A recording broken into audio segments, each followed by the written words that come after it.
Regione Veneto, provincia e città di Verona si sono preparati alla seconda fase di maltempo di questa settimana. Dopo le piogge di lunedì 30 e martedì 31, il 1° novembre c'era stata una parentesi, una sorta di tregua che è stata utile per attrezzarsi in vista delle nuove perturbazioni che erano state previste e che puntualmente sono arrivate, tanto da aver spinto il presidente della regione Luca Zaia ad attivare l'unità di crisi. Ho attivato l'unità di crisi, visto e considerato le previsioni, si consideri che ci sarà un'intensificazione verso sera e nella nottata, con precipitazioni dovrebbero raggiungere i 130-150 mm. Forti raffiche di vento soprattutto nella parte del litorale, quindi sulla costa e nella pianura limitrofa, che potrebbero raggiungere anche i 100-130 km all'ora. Dopodiché una fase di attenuazione, secondo le previsioni di adesso, nella giornata di domani.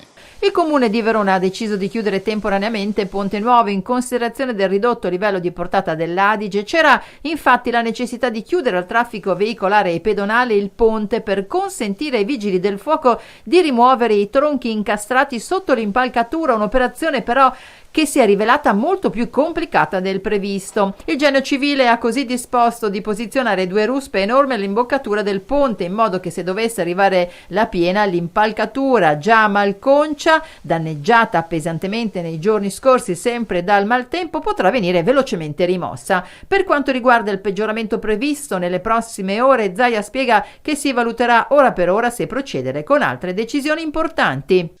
Potremmo valutare anche la chiusura delle scuole, che è stata già valutata nell'ondata di brutto tempo del 30-31 ottobre, però ovviamente tutto deve essere supportato da previsioni meteorologiche, diciamo, che ci fanno presagire una situazione difficilmente contenibile e affrontabile. Al momento si sta seguendo. Il comune di Verona, temendo possibili allagamenti, ha consigliato ai veronesi di evitare le zone dove solitamente si formano accumuli d'acqua. Nel capoluogo sono state comunque piazzate delle pompe idrovore in Lungadige, Reggio Odorico e in Lungadige Matteotti. Ancora sentiamo i consigli di Zaia. Di seguire le informazioni ovviamente dai media, da internet, dai nostri canali social, insomma tutte le fonti di informazione, dalle radio, dalle tv.